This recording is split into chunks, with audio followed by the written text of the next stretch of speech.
Bienvenue tout le monde dans le podcast des alphas de la finance.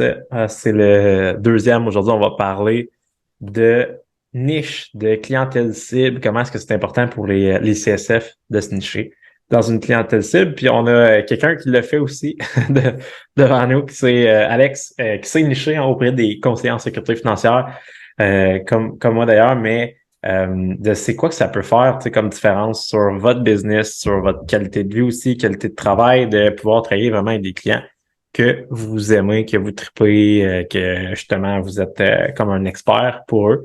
Fait que on va rentrer dans le vif du sujet. Euh, Alex, tu sais, souvent quand le monde démarre comme conseiller, on se fait dire, probablement en marketing, ça doit être un peu la même affaire, mais on se fait dire soit comme une charrue. Voilà. Fait Tu que ramasses tout ce qui passe. ramasse tout ce qui se passe. OK. Effectivement, au début, bon, c'est pas mal ça qui arrive pour créer de l'activité, prendre l'expérience, connaître ses produits, connaître le langage, et ainsi de suite. Mais plus que les gens avancent dans la carrière, est-ce que toi, tu crois qu'ils ont l'avantage justement à se nicher dans une clientèle cible pour après ça simplifier peut-être leur marketing, si je peux dire? Ouais, ben oui, absolument, c'est ça. Je pense que de nicher, justement, ça vient tout simplifier, tant au niveau du marketing, mais même au niveau des connaissances que la personne doit avoir, tu sais, pour bien vendre son produit, bien connaître Ouais. son produit. S'il faut que tu connaisses tous les produits à la perfection pour les vendre à tout le monde, ben là, écoute, surtout dans le domaine financier, il y en a tellement que Il y c'est en a bien des tonnes. compliqué. Ouais. Exact. Puis niveau marketing, ben, une pub, en fait, faut qu'elle soit nichée. Tu sais, si je prends par exemple la pub Facebook, si tu essaies de parler à tout le monde, ça marche pas. Tu parles à personne. Ouais, Fait que exact. si tu niches, puis tu niches ton prospect, ton client cible, ben là, tu peux cibler ton marketing, adapter ton copywriting, adapter tes visuels, etc. Donc, tout est beaucoup plus simple. Oui, si tu viens te nicher, je pense que c'est vraiment un must. Ouais. Ouais. C'est rendu de même parce qu'on dirait que si t'es pas niché, tu tombes dans l'océan rouge. Tu sais, la Hum, théorie de l'océan rouge, l'océan bleu. C'est comme un peu exact. de vouloir acheter un immeuble en ce moment à Montréal. Prime Spot, mettons, ça va être Ouais. peut-être un petit peu plus tough que si tu t'en vas en région, genre à Saint-Canut. Exact. Qu'il y a un acheteur, il y a un acheteur pour tout le village, puis Ouais, c'est toi. c'est ça. T'as moins de compétition un petit peu, tu sais. Fait que Exact. c'est clair qu'à ce niveau-là, c'est que tu sais, il y a beaucoup de bruit. Ces réseaux sociaux, on s'entend, tu sais, surtout dans les dernières années, en tout cas au niveau des conseillers, il y en a de plus en plus qui commencent à adopter, tu sais, des publicités. On le voit, là, tu sais, je pense que autant toi que moi, on se fait cibler au niveau publicité, les conseillers. On voit là, tu sais, tout ce qui passe, etc. Puis je pense que la plupart sont assez générales dans leur publicité. Puis ça, ben définitivement, ça peut amener à peut-être pas avoir le type de clientèle avec lesquels on veut vraiment réellement travailler, en fait.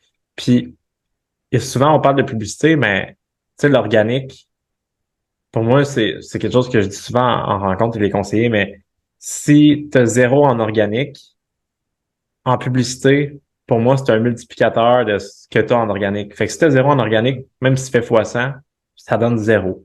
Oui, peut-être tu vas faire des ventes, etc., mais ça sera pas top-notch, je peux dire. Fait que, est-ce que tu penses que les conseillers, avant d'aller vers tu sais, de la publicité et tout, devraient tu sais, vraiment penser une stratégie organique de contenu, puis ainsi de suite? Ouais. Ben oui, tu sais, je pense que c'est très important de commencer un peu par de l'organique ou combiner les deux. Tu sais, parce que l'organique, c'est un peu la validation de ta publicité qui fonctionne. Fait que Ouais, si ça marche pas en organique, ça, se- c'est fort probable que ça marche pas en publicitaire. effectivement. Parce que c'est plus tough en organique qu'en publicitaire.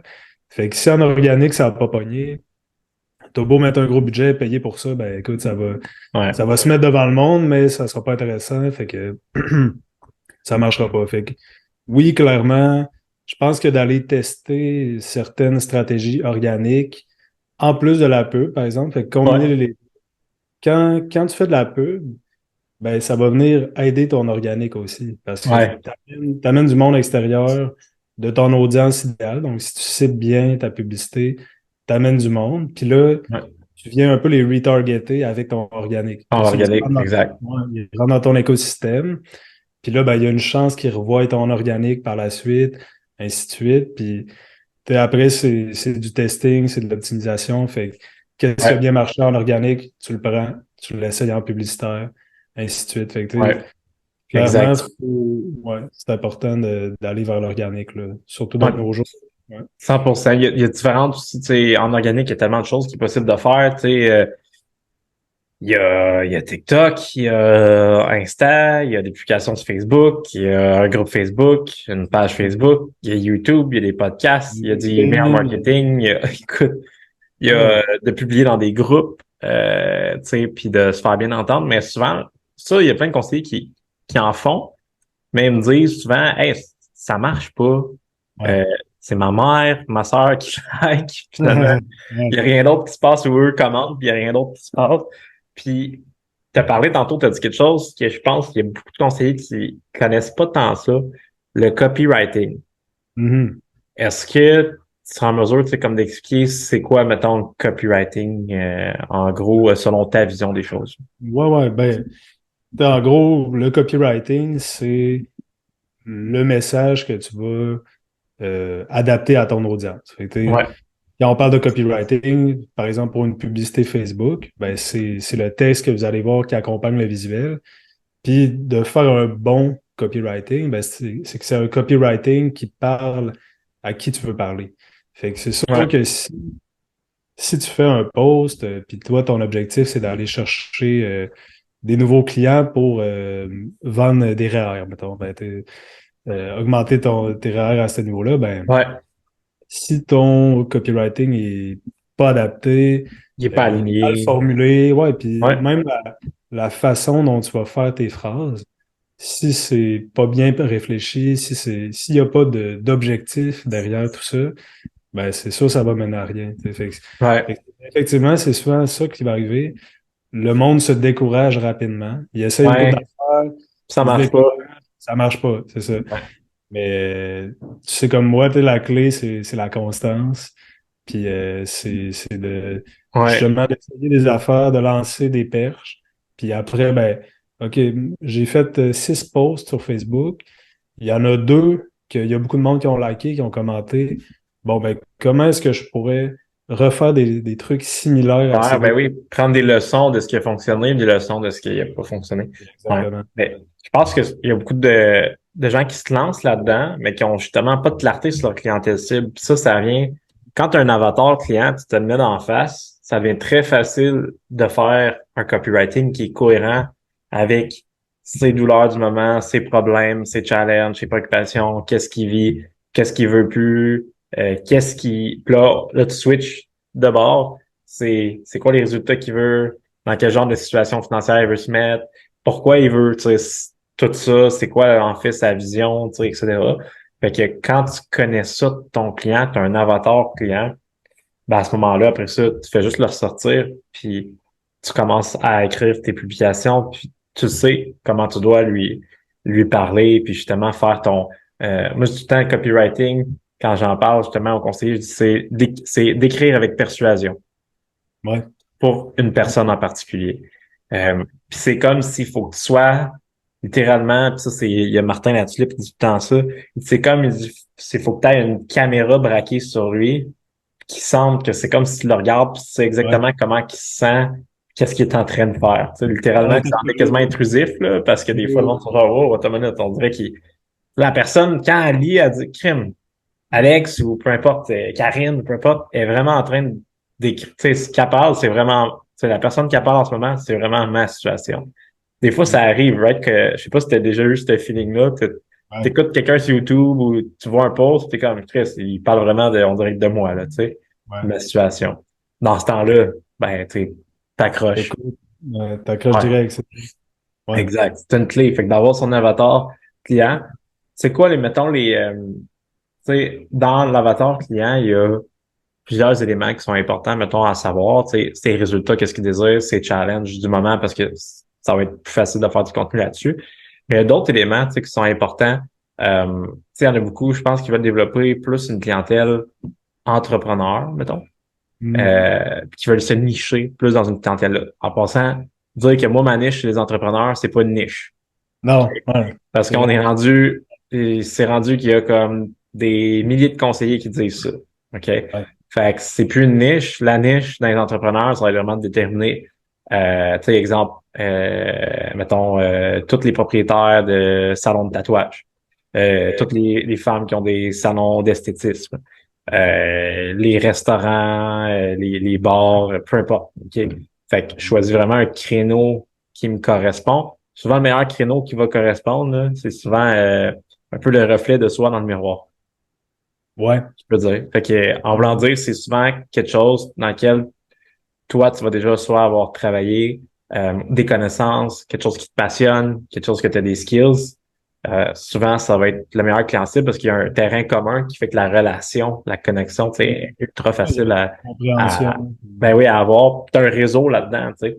Fait Ouais. que un coup que ça s'est fait sur Facebook, est-ce qu'il y a des lieux que c'est mieux, mettons, pour aller chercher des entrepreneurs en général, mettons? Tu sais, est-ce que c'est Ouais. plus Facebook, tu sais, LinkedIn ou tu sais, est-ce qu'il y a des endroits que tu dirais que c'est mieux de se concentrer? Ouais. Pour aller chercher vraiment spécifiquement des entrepreneurs ou comme Ouais, s'amener en général ou. vraiment entrepreneur, mettons. Parce que ça, je pense Ouais. que c'est une partie que les gens veulent vraiment développer, là. Puis Ouais. c'est normal parce que dans le fond, c'est comme le high ticket Ouais. des conseillers en C'est sécurité financière. C'est ouais. des dossiers qui, oui, vont prendre un peu plus de temps, mais vont payer comme 10, 15, 20 fois, 30 fois, 100 fois de commission de plus. Ouais. Puis c'est ça qui peut faire en sorte, tu sais, les conseillers, on se le cachera pas, là, qui font 400 000, 500 000, 1 million par année, ainsi de suite. Ouais. Ben, c'est des conseillers qui développent la clientèle. Entrepreneurs, c'est les besoins sont plus gros, tu sais, tout simplement. Fait que, est-ce qu'il y a des endroits, selon toi, sur les réseaux sociaux qui ça va être plus facile de les cibler ou d'aller chercher? Ouais. Ben, tu sais, je pense que tous les réseaux sont bons, mais chaque réseau va nécessiter une approche différente, je dirais. Fait que je Mhm. pense que Facebook est très bon pour le faire rapidement. Fait que pour aller Ouais, rapidement parler avec des entrepreneurs, je pense au groupe Facebook. Fait que ouais, le groupe Entrepreneurs Québec, qui est un endroit où il y a plein d'entrepreneurs. ouais. Je Mais c'est commence à être sûr. écœuré de se faire solliciter aussi. Ouais, ben c'est ça. Mais là, ça, c'est Ouais, l'autre affaire, c'est que ouais, c'est sûr que Facebook, il y a beaucoup de monde qui le font. Fait que, tu sais, ouais, c'est sûr que si tu fais comme tout le monde, tu finis un peu par comme rentrer dans la masse, puis si la personne a déjà été approchée par 10 autres personnes qui ont fait exactement comme tu faisais, ben ça se peut que tu te perdes un peu là-dedans.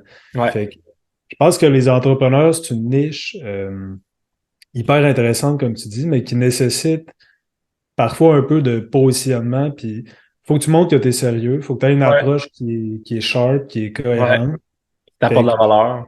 ouais, qui apporte de la valeur. Fait que, tu sais, je pense que les capsules vidéo, mettons, qui peuvent être tant sur TikTok, Ouais, Instagram, YouTube, Facebook, ça peut être intéressant d'en faire quelques-unes en combinaison avec une approche plus de post, d'aller écrire à du monde sur Facebook, sur les groupes de Facebook, ouais, puis, tu sais, de poster, mettons, une vidéo qui est sharp, qui s'adresse aux entrepreneurs. Tu mets ça sur ton profil. Ben, tu le sais comme moi, quand quelqu'un te parle sur Facebook, c'est quoi la première chose que tu fais? Tu t'en vas voir on va son voir le profil. profil. Exact. C'est qui Ouais, cette personne-là qui me parle? C'est quoi qu'il fait? ouais. Fait que si la personne va sur ton profil, elle voit des vidéos, elle voit ce que tu fais, c'est cohérent. Tu t'adresses Ben, à elle. Elle voit que ouais, t'es niché pour elle. Elle est comme, OK, Sam, il s'occupe vraiment, mettons, des investisseurs immobiliers entre X nombre de portes et X nombre de portes. Chris, c'est moi, ça. Tu sais, fait que, ouais, dans ce exactement. temps-là, elle fait, wow, OK. C'est ça. Je me souviens, toi, la première fois qu'on s'était parlé, il me semble, j'étais allé voir ta bio, puis c'était comme, je sais pas Oui. si tu te souviens, c'était quoi? C'était. Et je pense que c'était genre, j'aide je me souviens pas c'était quoi exactement, mais ça devait être de quoi, comme, j'aide les investisseurs immobiliers, mais, tu sais, moi, c'était entre 0 et 12 portes, principalement, qui ont genre entre 25 et 35 ans, Ouais, à mettre en place le bon filet de sécurité pour être sûr qu'il n'y a jamais à remettre la clé dans la porte. ouais, C'est c'est comme ça, un peu un ça, mais tu truc sais, je sais que c'était comme pas ça, tout à tu fait l'as. ça parce que ça Ouais. rentre pas, c'est trop long dans la Non, non, bio. non. Mais je sais que c'était comme j'aide les investisseurs immobiliers à optimiser leurs finances, quelque chose comme ça, vu que c'était plus court, ça rentrait. Ouais, C'est ça. exact. Ouais, puis bref, tu sais, j'étais allé voir, j'étais comme, OK, ouais, c'est pas mal moi, ça. Fait que, comme de fait, Exact. c'est des petits détails, tu sais. Des fois, Ouais. on se dit, ah ben non, ça va rien changer, mais ça fait la différence, tu sais. Ouais, ouais, tout à La fait. fois, c'est les petits détails qui jouent, la perception, si, tu sais, si c'est pas long, un prospect, il peut décrocher rapidement s'il y a un petit doute. Ouais. OK, c'est ouais, non, je suis pas sûr de cette personne-là, ben, il décroche puis passe à un autre appel. Fait que tu sais, c'est des petits détails de même qui sont Ouais. importants. Ah, je suis tout à fait. C'est ces détails-là qui permettent d'attirer ta clientèle cible. Au final, euh, l'autre fois, je jasais avec un conseiller et il me disait, hey, tu sais, mon taux de no-show il est vraiment élevé, genre 50%, etc. Puis, tu sais, j'ai expliqué, j'ai dit, tu sais, écoute, je dis, en ce moment, tu es positionné comme un généraliste. Fait que, imagine-toi, tu as un problème au cœur, puis tu t'en vas voir un médecin. OK? Tu as deux choix. Soit tu vas voir le médecin généraliste, qui est pas spécifique pour le cœur. Puis tu peux l'avoir comme tu peux avoir un rendez-vous on the spot ou tu sais dans pas long. Ou deuxième choix, toi tu es un joueur de hockey qui a un problème au cœur. Tu peux aller voir le cardiologue spécialiste pour les joueurs de hockey, mettons tu sais du Canadien de Montréal, exemple. Fait que mais il y a un mois d'attente. Si ton problème, à moins que tu es sur le bord de crever demain matin, là, appelle-moi, je vais te faire une assurance vie, mais c'est pas le cas. C'est pas le cas. T'es pas sur le point de mourir non plus. Ben, il y a des fortes, puis même si c'est quand même grave, il y a des fortes chances que tu te dises, hey, je vais aller voir le cardiologue qui est spécialiste pour justement, tu sais, l'équipe du CH. Pourquoi? Parce que tu le considères, tu le perçois comme un expert pour toi spécifiquement. Puis après ça, est-ce qu'il y a des chances que tu rates le rendez-vous? Il y a moins de chances que tu manques le rendez-vous. Parce C'est ça. qu'il est vraiment comme perçu comme une autorité pour toi, comme l'expert pour toi. Ça revient aussi banal que t'as un husky, soit tu peux aller pour animalerie pour chien et chat, puis l'autre bord de la rue, t'as animalerie pour husky. Tu vas aller où? Peut-être que tu vas acheter dans la même affaire, puis ça va te coûter plus cher, mais la réalité, c'est que tu vas aller à la place où c'est perçu comme que, OK, c'est exactement ce que j'ai besoin, Mm. que t'aies le plus de précision, tu sais. Fait puis Ouais, ça fait en sorte que ton taux de no-show descend aussi ensuite. Parce que vu que clairement. tu t'es niché dans une clientèle, que les gens te perçoivent comme un expert, ben, ils vont moins tendre à te faire perdre ton temps, puis ils savent qu'ils n'ont pas, tu sais, 2000 autres conseillers qu'ils peuvent rencontrer, qui vont faire C'est ça. exactement la même affaire que toi, parce que c'est toi l'expert pour eux. Fait qu'ils n'ont pas plein de choix. T'es comme un peu plus rare, si je peux dire. Ouais, Fait qu'à ce clairement. moment-là, le taux de no-show, moi, je me souviens quand j'ai commencé à plus me nicher, mon taux de no-show a énormément diminué. Ouais. Aujourd'hui, des no-shows, vu que je suis plus comme, autant comme toi, qu'on est niché auprès des conseillers en sécurité financière, puis qu'il n'y en a pas des, tu sais, il n'y a pas tant de personnes là, qui peuvent aider les conseillers en sécurité financière avec leur challenge en ce moment. Fait que ça fait que le taux de no-show est pratiquement nul, là. Tu sais, c'est Ouais. quand la dernière fois que tu as eu un rendez-vous avec soit au travers la méthode RA avec les conseillers ou toi-même, tu sais, des rendez-vous avec des conseillers, des directeurs d'agence, directeurs des ventes, qui a eu Ouais. un no-show. J'en ai pas, là, j'en ai pas, jamais, ouais. Jamais, jamais, Exact. tu sais, c'est ça. Puis, ah, comme tu dis, clairement, c'est ça, c'est le monde qui vient de me voir, ils savent ce qu'ils veulent, puis ils savent que je peux les aider. Tu sais, ils se Ouais, disent, c'est juste ça que tu fais, t'as ouais, des gens qui sont dans ce domaine-là. c'est ça. Fait que ça, tu sais, comme tu dis, de te nicher comme ça, puis de te positionner expert, ben, le monde commence à venir à toi, plutôt que toi, tu vas à eux. Ouais, Non, c'est un peu pour ça que le no-show diminue fortement aussi, puis exact. 100%. La perception, tu sais, de ton service est juste plus grande. En plus, après ça, ça te permet de faire, tu sais, quelqu'un, c'est un conseiller, mettons, qui va se nicher auprès d'une clientèle, mettons, on va dire entrepreneur en construction, puis vu qu'il y a des gens qui l'ont demandé, mais qui fait des maladies graves en propriété partagée dans le Inc. Fait que ça, tu connais ça, Alex? un peu, Un un peu? peu. Ça, OK. ouais, je connais un petit peu là, la stratégie, mais vas-y Ouais, OK. donc. Mais je vais te l'expliquer dans le fond. Moi, ça, je l'ai fait justement à quelques reprises, dont deux frères qui ont de l'immobilier, qui ont une coupe de porte. Puis bref, la stratégie, c'est très simple. C'est que une assurance maladie grave, il y a une option qui s'appelle le remboursement flexible des primes. OK? Ou le remboursement, tu peux l'avoir aussi là, à 65 ans. Sinon, en cas de décès aussi, remboursement des primes. Parce que si, mettons, tu décèdes, tu as un accident d'auto, mais je pourrais être décédé d'une maladie grave, ben, je peux faire en sorte que l'argent que j'avais tout payé pour cette police d'assurance-là, ça en aille, à quelqu'un que j'ai nommé comme bénéficiaire. Donc, par exemple, ma blonde. OK?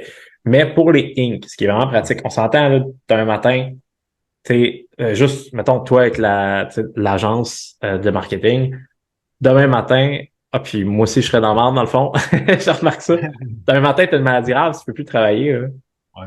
Euh, comme tout est stop, là. Tout est arrêté, là. Puis moi aussi, je sais que moi, en ce moment-là, je serais dans le marde. Faut que je trouve comme quelqu'un qui peut aider à faire tout ce que tu fais. Puis toi, tous les business, tu sais, que t'as en ce moment qui ne demandent pas ton temps, ben c'est arrêté. Fait que le but, c'est que le Inc., si jamais ça arrive, une des personnes clés, donc souvent, mettons, un actionnaire qui est vraiment dans la business, va être une personne clé. OK? Des gens qui sont juste 2, 3, 4, 5, ça peut être vraiment des personnes clés dans la business. Fait que, qu'est-ce qui va se passer, c'est que la compagnie va se protéger monétairement, dans le sens où, OK, toi, tu as un Inc., Alex a une maladie grave X hier, pas porté ma chance. OK, hier, le Inc. reçoit une prestation d'assurance.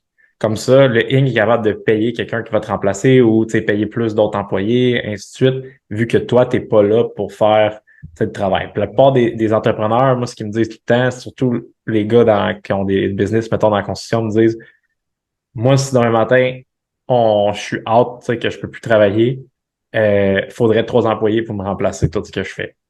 Mhm. Fait que t'imagines la somme qu'il faut après ça qu'ils te déboursent pour ça, la capacité financière que ça demande. Puis en plus, il y a des choses probablement que tu as besoin au perso de débourser pour ça. Ouais. Par exemple, si, mettons, le scénario que genre t'as pas de maladie arrive, ce qu'on souhaite. OK? Le scénario positif, c'est que cette stratégie-là te permet après ça de pouvoir demander un remboursement des primes, mettons, au bout de 15 ans. Et c'est le Inc. qui a payé toutes les primes. Fait que, mettons, ça coûte, on va dire 10 000 par année. Fait que le Inc. a payé pendant 15 ans 10 000 par année. Ça veut dire qu'il y a 150 000 qui est remboursable. OK? Ce qui se passe, c'est que tu leur reçois cet argent-là au personnel. OK? Fait Ok. qu'il y a comme pas, vu que c'est comme payé comme une Ouais. prestation, un remboursement des primes, il n'y a pas d'impôt là-dessus. Cependant, c'est que quand le Inc. le paie, ce que ça fait, c'est que faut que tu te le mettre comme avantage imposable. Si Comme tu un veux pas gain. que, tu sais, fait que, mettons comme avantage imposable, si toi tu te verses un salaire que, au finalement, tu as 40% d'impôt, ça veut dire que sur le 10 000, ben, il y a 4 000 qui est ajouté comme avantage imposable, tu payes l'impôt là-dessus, mais tu as quand même tu sais, le 6 000 que tu Ouais. ramasses. Fait que c'est une façon de sortir des liquidités légalement. Je tiens à le préciser. Ouais, ouais. Une façon de sortir des liquidités légalement de manière à ce que il y ait la portion qui est non imposable, tu sais, non, qui est pas qui compte pas dans l'avantage imposable, que tu pompes tout ça net d'impôt. Mhm. Ah, c'est OK? intéressant. Fait Ouais, que, ouais. ouais, C'est effectivement. bon, ça. Ouais, ouais. Genre, Ouais, on m'en c'est quand avait même. déjà parlé, mais on dirait là, je le comprends mieux. Ouais. T'as Ben, bien expliqué. Ouais. c'est le processus. Puis, tu sais, ça va être intéressant quand, surtout, tu sais, une entreprise a comme tu sais, un cash, un fonds de roulement qui est Ouais. quand même, tu sais, il y a des choses, oui, il y a des points à couvrir, il y a, tu sais, il y a le besoin à couvrir de l'actionnaire ou de la personne clé, etc., ça c'est sûr. Mais tu sais, l'entreprise est rendue dans un moment où que, exemple, son fonds de roulement commence à être gros, puis tu sais, t'es-tu déjà demandé pourquoi les compagnies donnent des dividendes, tu sais, quand tu achètes des actions, la plupart du temps? Vas-y donc, va. Ben, moi, ce que j'ai compris, c'est ça, de un, ça fait plaisir aux actionnaires, right? Ouais. De deux, une compagnie qui donne des dividendes, moi, c'est ma logique, là.